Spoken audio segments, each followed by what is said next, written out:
আমার বাপ যেদিন মারা যায়, বাপের মৃতদেহ সামনে থুয়ে শোকলিক আমি কষ্ণ। আমার বাপ যার কাছ থেকে টাকা ধার লিছে বা যাই যাই টাকা পায়, শোকলি আমার কাছে জানাবেন, আমি শোকলি ঋণ শোধ করে দেবো। এই কথা শোনার সাথে সাথে আমার বোন হাত ঝাঁকি দিয়ে হলো, ভাই তুই শোধ করবো কেঙ্গা করে? তুই তো আজ 5 বছর ধরে চাকরি নাই, বেকার থাকে, এতগুলা টাকা তুই কেঙ্গা করে শোধ করবো? বুনক আমি আস্তে আস্তে অভয় দিয়ে কোনো চিন্তা করিস না বোন, বাপের সব ঋণ আমি শোধ করে দেবো, 1 টাকাও ব্যাংকে থমো না। পরের দিন সকালে ঘুমোর থেকে উঠতে না উঠতেই দরজা খুলে দেখি বারান্দার 4-5 জন লোক বসে আছে, পাওনাদার। দেখে আমার গাও ঘামে উঠলো।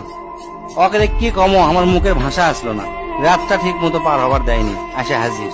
সামনে যাতে একজন খাড়া হলো, খাড়া হয়ে আমাকে করছে, আমি অমুক ব্যাংক থেকে আসছি, আপনার বাপ তার বেটা বেটির নামে 20 লাখ টাকা ব্যাংকত থুয়ে গেছে, তাড়াতাড়ি ব্যাংকত আসেন।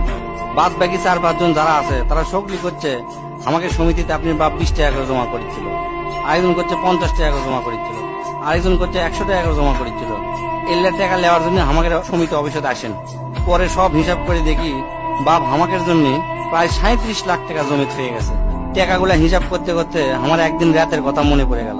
ওই রাতে আমি আমার বাপক কষ্ণ, আপনি ক্যাঙ্কা বাপ, আমাকে ভবিষ্যতে আপনি কোন চিন্তা আছে? আপনি লাগাতে বাপ আমাকে দরকার নাই, কোনো টাকা পয়সায় দেন না আমাকেও, আমরা চলমো ক্যাঙ্কা করে। বাপ তখন মুচকি হাসে কষলো, আমি আমার সাধ্য মতোই চেষ্টা করেছি, সময় হলে সব বুঝবার পারবো। সেদিন ওই বাপের মুচকি হাসে আমি বুঝবার পারিনি। সেই দিন রাত ঠিকই আছে, কিন্তু বাপটা আমার নাই।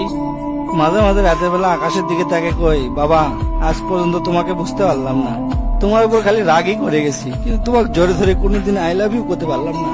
আজ বুঝিচ্ছি, কৃষক তুমি 1 শার্ট পরে 3 বছর পার করেছিলা, কৃষক তুমি 1 স্যান্ডেল 32 বার সেলাই করেছিলা, তোমার কাছে ক্ষমা চাওয়ার সময়টাও দিলা না। আমাকে তুমি মাফ করে দিও আব্বা, জীবনে তোমার সাথে অনেক বেয়াদবি করছি। তার কয়েকদিন পর খোঁজলে দেখি আমার বাপ কারো কাছে 1 টাকাও বাকি করেনি, 1 টাকাও ঋণ করেনি, বরঞ্চ অনেক মানুষক টাকা ধার দিছে, তারা এসে দিয়ে গেছে। তাই তোর হাত পাও ধরে কই, দোস্তরা তোকে বাপ অনেকেই বেঁচে আছে, বাপের সাথে কোনোদিন বেয়াদবি করবো না। বাপ যে কি ভালোবাসে এখন বুঝবো না, পরে বুঝবো।